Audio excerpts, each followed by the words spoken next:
Hello everyone, today it's time to kick ass as I show off all the special attacks in the game. And while the video portion is doing that, I'm going to be reading to you the world history behind Fadiel. So let's begin with Chapter 1, The Beginning. Twinkling consciousness became a star which sparkled in the night and banished the darkness. The Mana Goddess acquired consciousness by gazing into the light of that sun. She made Fadiel a great land, but so far an empty one. Chapter 2, The Moon Gods. Yes, these are short. The Mana Goddess drew beams of 6 colors from the sun. They became the 6 moons, each hiding a small deity within. When those gods awoke, they played beautiful music and brought fortune to the land of Fadiel. Chapter 3, The Names of Stones. The 6 deities became the moon gods and demanded that the Mana Goddess name them. So the Mana Goddess gave each of them a shining stone which filled the air with music. Stars follow me, moons walk with me. We shall celebrate your names. Chapter 4, Moon's Names. Trine, T-R-Y-N-E, merciful god of water. Zia, passionate god of fire. Barlen, selfish god of gold. Oh my god. Libliet, L-I-B-L-E-Y-T. Liblate, hopeful god of wood. Morphes, Morphs or Morphes? Yeah, Morphes. With that. Wealthy god of earth. Gazelle, G-H-A-Z-E-L, whimsical god of wind. The moon gods rejoiced and the Mana Goddess returned to her slumber, becoming the great Mana Tree. Fadiel was left to the whims of the moon gods. Chapter 5, The Creation. Well, we already had that part.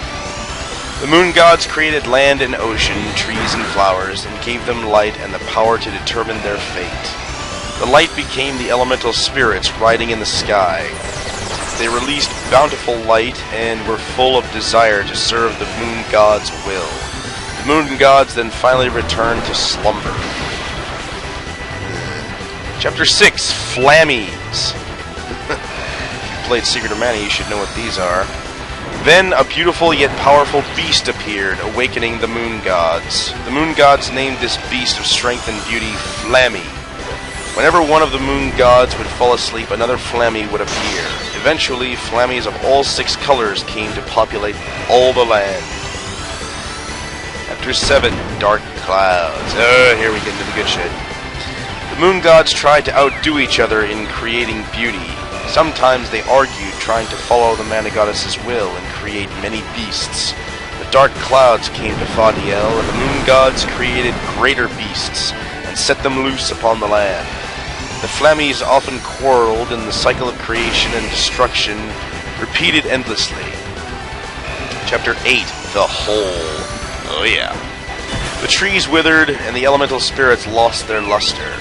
The land dried up, and soon thereafter wars began. As the wars dragged on, the powers of the moon gods were lost, and the land of Fadiel was scarred, and pits to other worlds opened in the wounds. The moon gods peeked into the other world and came to know fear, envy, and desire. Awesome. Chapter 9, Rebirth. Cracks appeared in the Mana Tree. Waves of chaos from other worlds came and tried to envelop all of Fadiel. Each moon god chose a Flammy and gave it a stone. The Flammies rode into the sky. They were born of the earth to ride in the sky and return to the earth. They became a flying river of mana. Chapter 10, The Thoughts. Fadiel was filled with the power of mana. It healed itself and shut away the other world. The Flammies returned to the moon gods, but could not find them. The moon gods had lost their memories and became beasts. The 6 remaining Flammies cried in anguish and despair. The waves in the air settled and created many thought forms. Chapter 11, The Revelation. The Flammies turned their backs on the moon gods and flew into the air. The moon gods turned into stars, and the Flammies never came back down. New concepts came about after the Flammies and the moon gods departed, but the elemental spirits were afraid and prayed to the mana tree, who responded with soft pulses.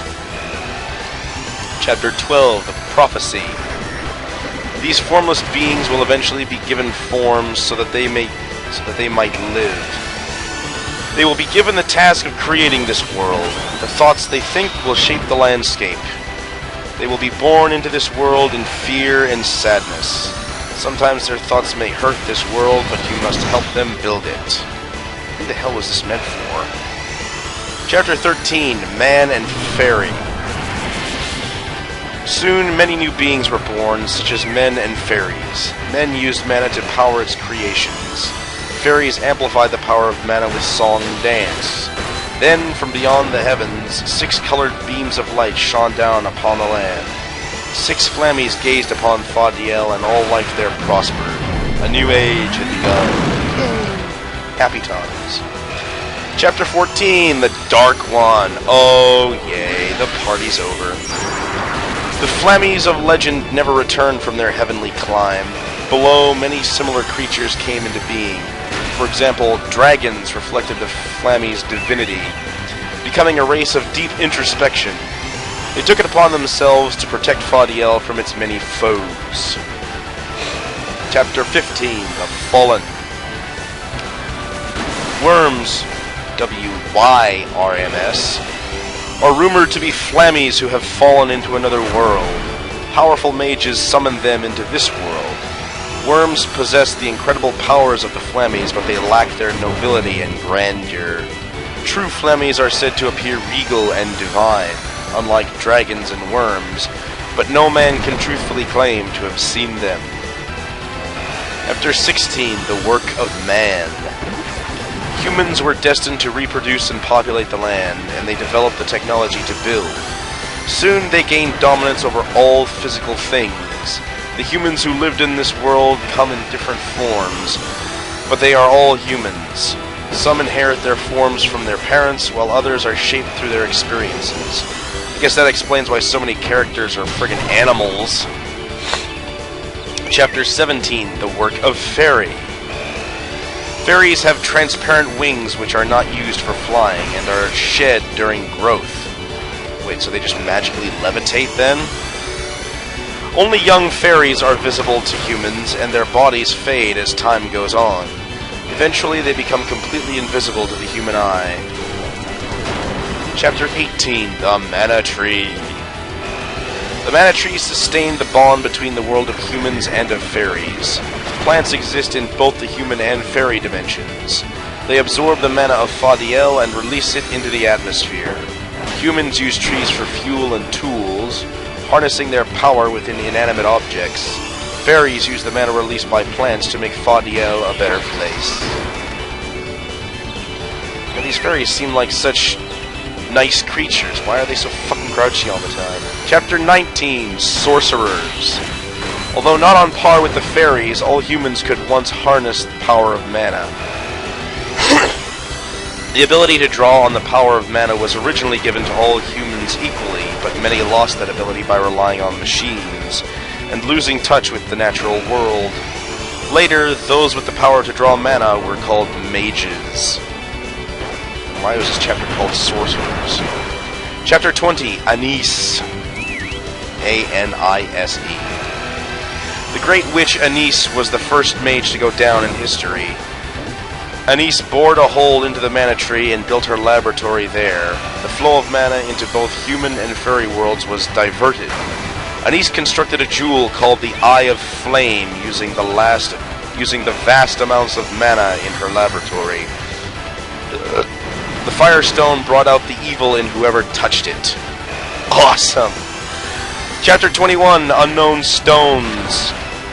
In the Age of Myth, the stones that the mana goddess gave to the moon gods were the most powerful source of magic known. However, some powerful magic users born in later ages possessed similar stones. Anise tried to obtain such a stone when she created the Eye of Flame, but it was difficult to control and very dangerous. Chapter 22, Golden Age ends. That was a golden age?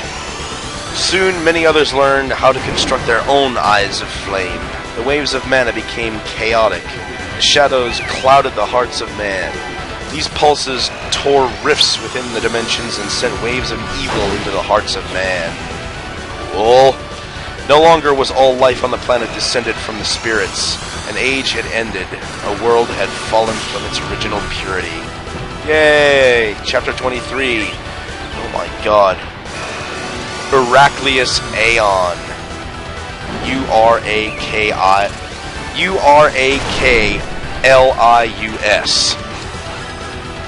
Evil ruled the land thereafter through men who could control the waves of chaos. Those of truth cried in anguish, but mages, who rejoiced in obtaining new powers, firmly believed that this was the world they wanted. The mages declared the beginning of a new 1,000-year kingdom called it the Aeon of Heraclius. God. Chapter 24, The Holy War. Oh god. Aion. Ion, the leader of the fairies, sent an army to conquer Anis.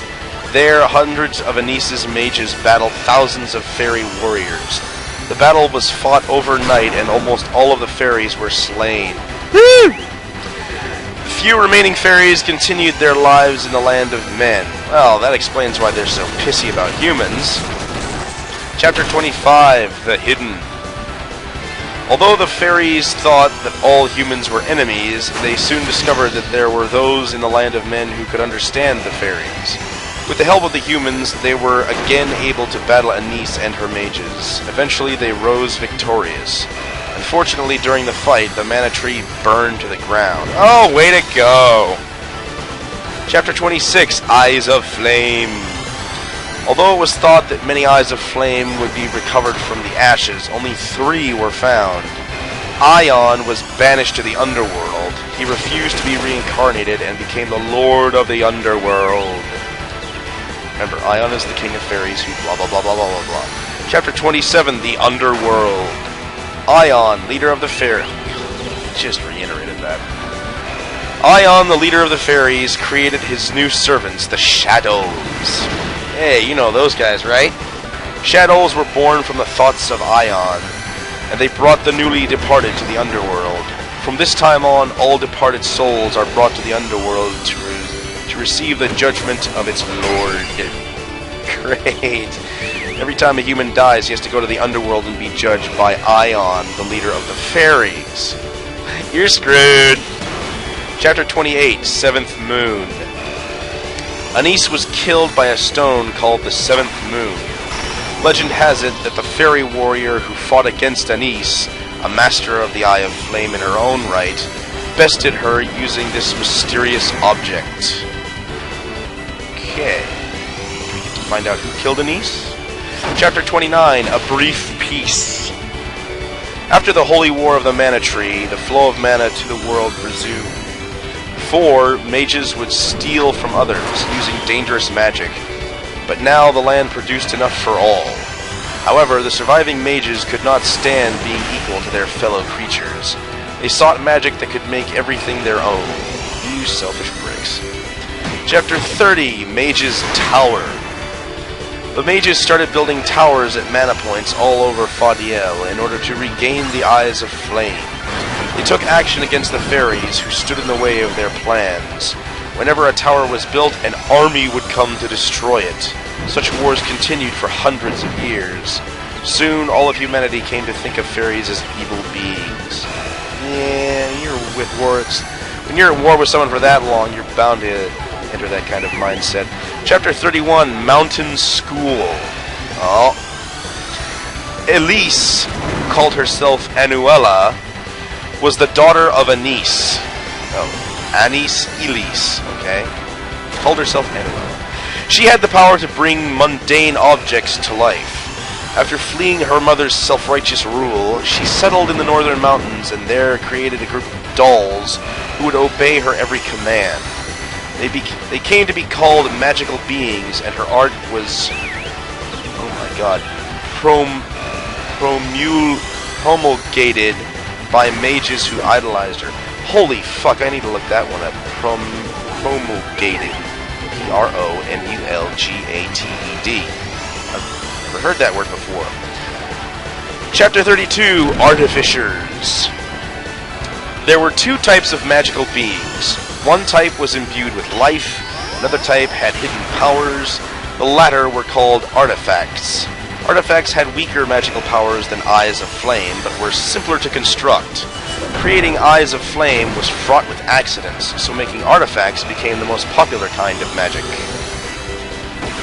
Chapter 33, Argot. The King of Dragons, Argot, destroyed all the mage towers in the land of fairies. Argot opened a hole into the other worlds and called forth many monsters. However, records state that he eventually turned to evil and was banished by the fairies. Ooh, could Argot be Draconis? Chapter 34, Leucemia! Argot summoned a worm in the shape of a Flammy. He summoned Leucemia, the worm of light, and the greatest of all the worms. Legend says that Leucemia leveled each and every mage tower and died trying to swallow an entire volcano. Yeah. Chapter 35, the Lillipes, not spelled with a W. The Lillipes are a small tribe that settled in the northern mountains. People said that they were similar to Anuela's dolls. Only Selva, who was tall and slim, oft visited Anuela by riding on a bird. Only Selva, who was tall and slim, oft visited Anuela by riding on a bird. Okay. Selva often took Anuela's dolls outside.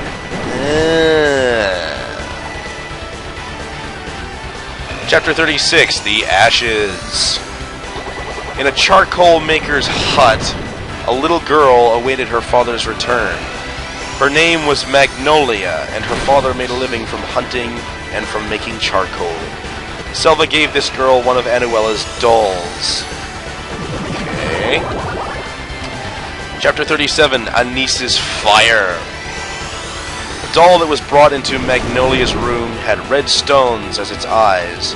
They were the eyes of flame that Anis made, and they burst into flames and burned the hut to ashes. Well, Jesus, Selva, aren't you nice? You just torched a fucking little girl. Chapter 38, Mage and Ruby. Magnolia lost her life in the hut as it burned down, but the doll was saved. The doll began to call herself Magnolia, and she stayed with the Lillipes until one day she left with a mage. The mage wanted to steal the eyes of flame from Magnolia's eyes, for they contained more mana energy than the enchanted instruments. I'm thinking this doll is the first boss we fight in the junkyard. Yeah. Chapter 39, Gaius. Anuela saw through the mage's plot.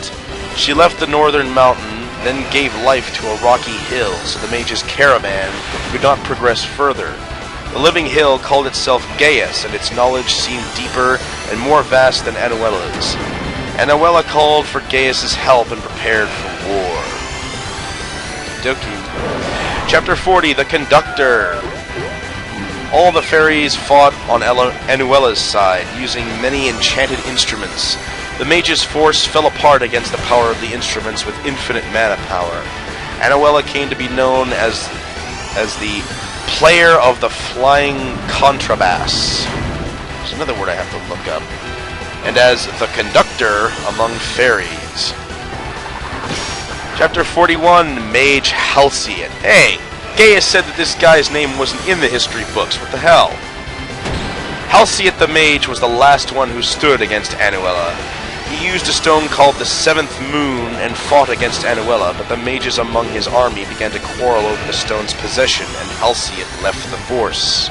Okie dokie. Chapter 42.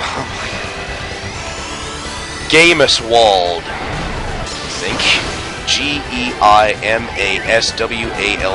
Gaimaswald. The mages made a magic circle with the eyes of flame and summoned the Worm of Thunder, Gaimaswald, to attack Anuela. But the Lillipes lured Gaimaswald into a cave and killed it. Leader of the Lillipes was Selva of the Four Winds. Yay. So, yeah, Selva's fighting alongside Anuela, and apparently Halcyon was fighting on the side of the mysterious wizard with the eyes of flame. Chapter 43, Eastern Wind. It became known to the mages that these instruments could be used as weapons. The mages took the remaining eyes of flame and the instruments acquired in the previous battles and fled to the east. There, the mages made instruments with more mana power and dedicated them to their new lord, Lonway. Chapter 44, Emperor Lonway. The mages provided Lonway with their magic and urged him to prepare for battle with the fairies. Lonway's army then progressed to the ancient city of Mindas to open the gates to the land of fairies. Many nations use this as an excuse to start their own political battles. We know where Mindas is, right? Yeah. Chapter 45, Rickrot IV. Rickrot IV was supported by Anuela, and was given an army of wooden horses that could fly into the sky to fight against Lonway and his mages. He became known as the King of Wooden Horses. Many brave men enlisted in Rickrot's army. Chapter 46, Spiritual War. Gato Grottos, where Faudiel's power nexus... Wait, what? Gato Grottos were Faudiel's power nexus. I think they meant was. Protected by the spirits of the Ascetics. Ascetics. A-S-C-E-T-I-C-S. Many monks fought as soldiers, and the high priests stopped enemies from other dimensions by sending their spirits to battle. Intense battles between the dimensions and other worlds took place in Gato. What a rich history. Chapter 47, Rosiotti. Oh, we remember him from the jungle, right? Rosiotti was a hero who could pierce a warrior's chest with his arrows from miles away. It was anticipated that his bravery and skills would change the war's outcome. However, he only became Lonway's general because Lonway promised him great rewards. Oh, you selfish prick. Chapter 48, The Chase. In the midst of intense battles between Rickrot and Lonway's army, Selva of the Four Winds brought his army of Lillipes and Flowerlings to fight on Rickrot's side. Wait, what? Okay, yeah. Lonway then ordered Rosiotti to kill Selva. Okay, so it's Rickrot. It's Rickrot on the side of Anuela and the fairies. Yeah, Rickrot was on the side of Anuela and the fairies. Lonway was on the side of the we want the fire eyes and we're using puppets and shit. Lonway then ordered Rosiotti to kill Selva. No one had ever escaped Rosiotti's arrows, and the chase was on. Chapter 49, Selva. Selva kept commanding his army while fleeing Rosiotti's never-ending chase at the same time. When Rosiotti finally shot Selva's heart with his arrows, he was surrounded by countless Lillipes. It was then that Rosiotti was told to become a wisdom, to walk the same path with them. This is the first mention of the wisdoms, and yet we've already established that at least 3 of them exist. Gaius, Selva, and Rosiotti. Chapter 50, Conjurer Nunezak. Oh goody, we get to learn about this guy. Nunezak was Lonway's best and most powerful summoner. Remember, they're fighting on the side of the dolls. He summoned Framold, the Worm of Fire. What was it? We've had the Worm of Light, Thunder, and Fire. He summoned Framold, the Worm of Fire, as Lonway ordered him when the tide of war began to turn against him. Nunezak kept summoning monsters until Lonway was killed. Oh, his own king was killed. Yeah, he's fighting for Lonway. Until Lonway was killed, and he himself became trapped in the dimension on the other side of his magic circle. So that's why Nunezak has to speak through tapestry now. Chapter 51, Warrior Olbon. Oh, here comes wisdom number 4. Another army to join the war was Ion's force of creatures of shadow from the underworld. These creatures of shadow, or the shadows, caught and threw living people into the underworld and trapped them there. Olbon the swordsman went down to the underworld by himself and defeated Ion. I'm assuming that Ion joined the side of Anuela since he was once king of the fairies. Chapter 52, Freymold. Freymold, the worm that was summoned by Nunezak, flew across Faudiel and burned Rosiati's jungle to ashes. Rosiati raged over this event and later joined Anuela's force. Oh, great! So the worm that Nunezak summoned burned down Rosiati's jungle, so he decided to switch sides. Chapter 53, Night of Truth. Oh my god. Lasdanac, Lasdanac, was the holy knight of Rickrot's army who was taught the spell of truth by the fairies. Wait, wasn't the spell of truth from the mermaids? Oh no! Wait, spell of truth. That's what what's her name used to banish the shadows when she was talking to Irwin. Why the fuck can't I remember her name? With this spell, he defeated Freymold, but it is told that he later fell to a fairy's curse. Aww, poor Lasdanac. Canad Sound. Okay, I thought I would say something if I spelled it backwards. Chapter 54, The New World. After the war came to an end, Rickrot IV built churches and began compiling the Book of Divine Guidance.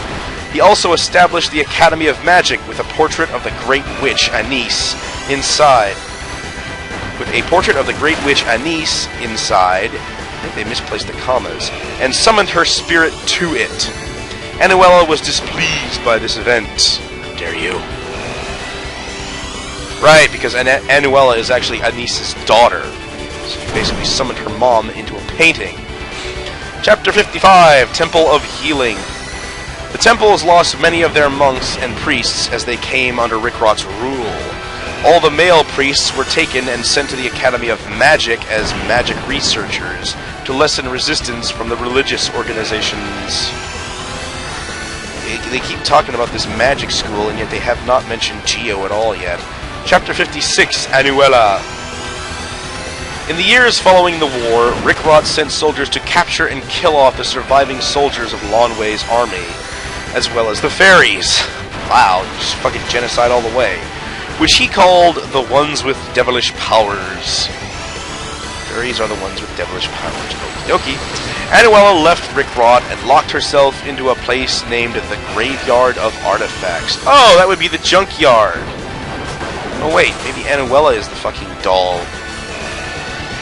Chapter 57, Mana Stones.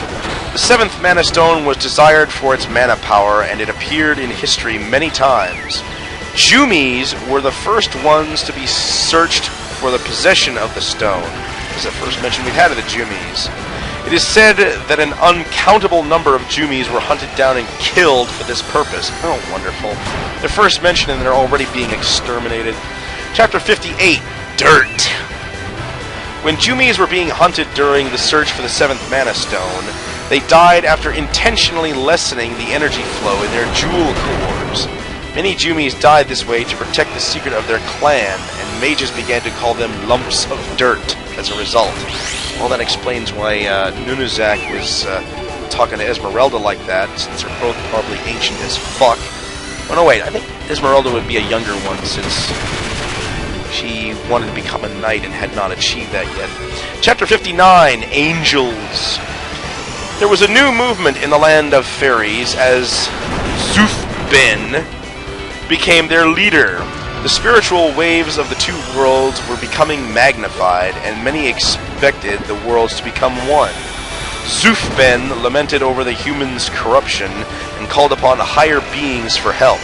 Angels answered his prayers. Chapter 60, Jana. Angels were beings who serve the goddess and cannot normally be seen by fairies or humans. 7 angels chose to reincarnate in the land of fairies, and they rode on Jana, a ship with its own consciousness. Cool. Chapter 61, Incarnation. In order to control the Jana, the angels decided to reincarnate into fairies and humans. The reborn angels would lose their memories until Jana could awaken them. That seems like a poorly thought out plan. Chapter 62, Malicious Mind. Zufben rode Janna and searched both Fadiel and the Land of Fairies to find the 7 angels, but humans attacked Janna, afraid of the flying ship. During the attack, the minds of those on board the ship were tainted with evil. Yay. It's just nothing going right for those guys, is there? Chapter 63, Unawakened Angels. The angels transmuted into their human and fairy forms, but they lost awareness of their true nature, because they could not sense Janna's benevolence. Some of the angels even joined the battle against to gain control of Janna. Oh my god. Just keeps going from bad to worse. Janna turned to evil, and villainous people gained demands over her. Okay. Chapter 64, Ancient Memories. Even though Janna had not awakened them, 6 of the 7 angels regained their memories. 1 cried for a fallen friend, 1 confronted Janna, 1 crossed swords with a former angel, okay. 1 heard the guidance of a wisdom,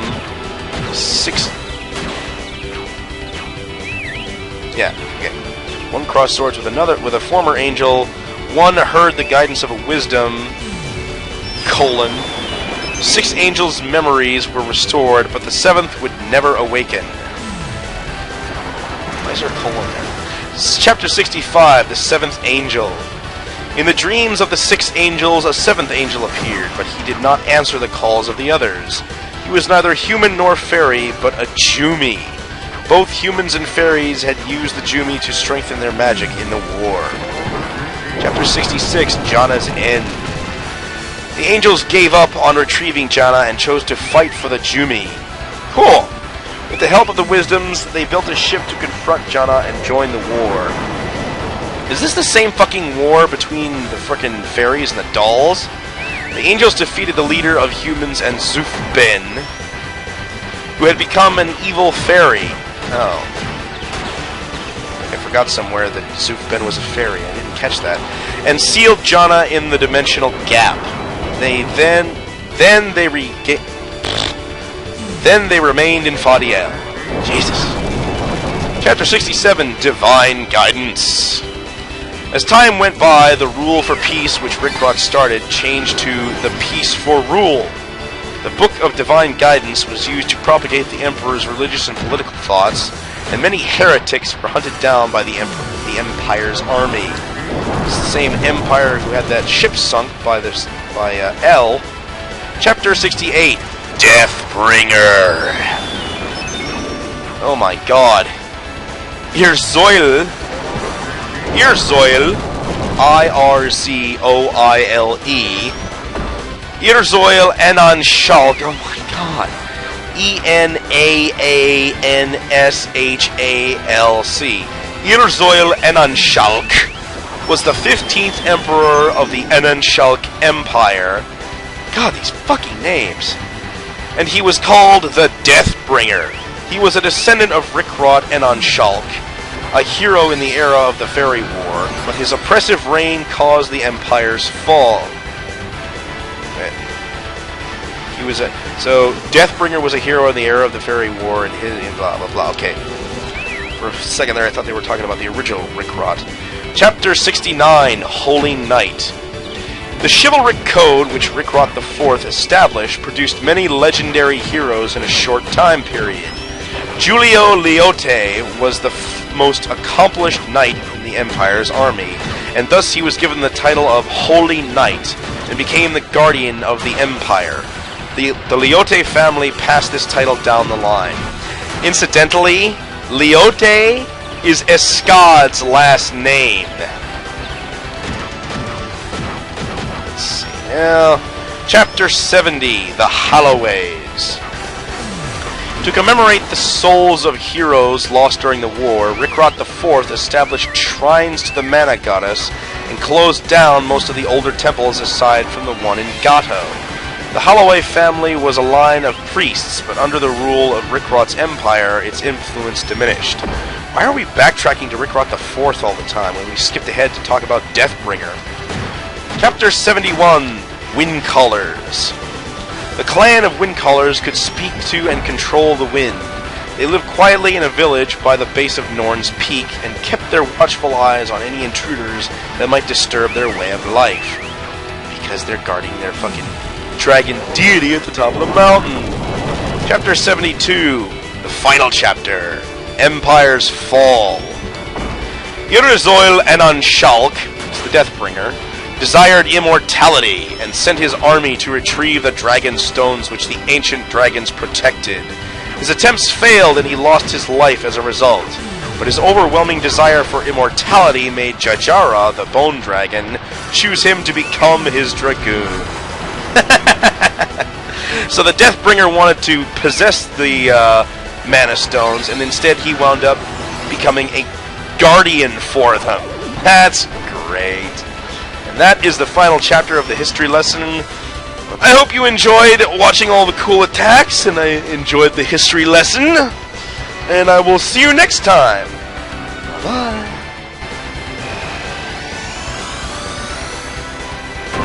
A vast, by the state